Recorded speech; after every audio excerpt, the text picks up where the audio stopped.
Dhjetra foshnjë çdo vit në Kosovë përballen me realitetin e braktisjes, një fenomen që kërkon kujdes të vazhdueshëm dhe përgjegjësi të shtuar institucionale. Vetëm përgjatë periudhës janar-nëntor, në klinikën e neonatologjisë në Qendrën Klinike Universitare të Kosovës janë regjistruar 28 foshnjë pa përkujdesje prindërore.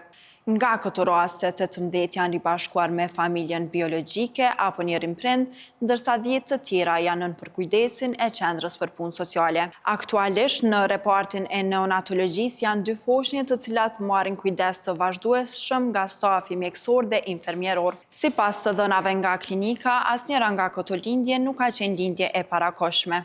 Në klinikën e neonatologjisë deri më sot kemi regjistruar 28 foshnjë. Gjatë kohës së qëndrimit në klinikën tonë, ne bashkë me ndërmjetësuesen ose me punëtorë sociale, të cilët e bëjnë një punë të mrekullueshme dhe në kontakt vazhdueshëm me familjen, me prindrit ose të paktën me njërin nga prindrit, arrin që pas një kohë të marrin dhe të bëjnë një bashkim me familjen biologjike të foshnjës.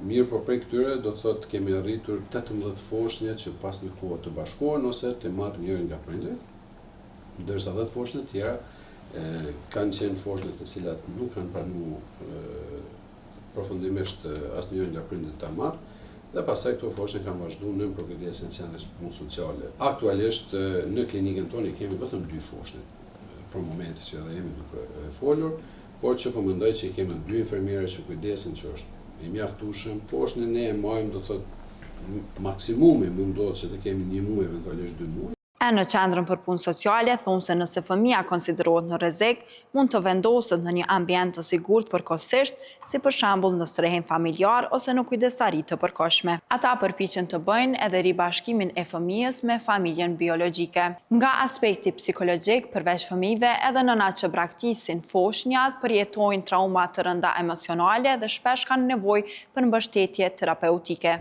Si foshnjë, kujdesi nuk e ka, nga kujdesari nuk e ka domethënë gjithmonë i njëjti. Edhe deri momentin kur fëmia bëhet i vëdijshëm që është për një kopsht ose është për shkollë, derisa e kupton që dikush po e thirr mamin, babin, po flasin për motrën, për vllaun, për familjen, gjyshen, ai kur e kupton që nuk i përket, domethënë një rrethi të tillë dhe është rrit në një ambient tjetër, ndikon shumë. Domethënë edhe në vetbesim, krijon domethënë probleme edhe me personalitet, domethënë ndikon shumë. Edhe në aspektin emocional edhe në aspektin psiqik.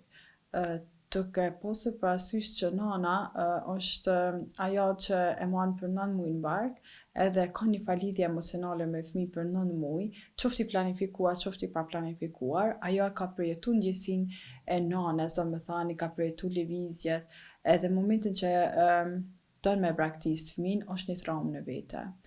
Për shkak të rrethanave, për shkak domethënë problematikave që ju sjell, për shkak stigmes, probleme familjare, e gjitha këto, ajo vjen deri në pikë me braktis fëmin.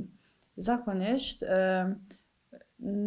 institucionet tona kanë përgjegjësi për të posalindurit edhe të braktisurit, por shumë pak flasin për nënat që braktisin fëmijët, për gjendjen emocionale të tyre, për gjendjen psiqike të tyre, përderisa ato zakonisht vetëm gjykohen në shoqërinë tonë. Me thënë ndonjëherë edhe padrejtisht. Përndryshe, gjatë vitit 2024 në Kosovë janë regjistruar gjithsej 37 raste të fëmijëve të braktisur, prej të cilëve 22 janë ribashkuar me familjen biologjike, ndërsa 15 të tjerë kanë mbetur nën përkujdesjen e institucioneve sociale.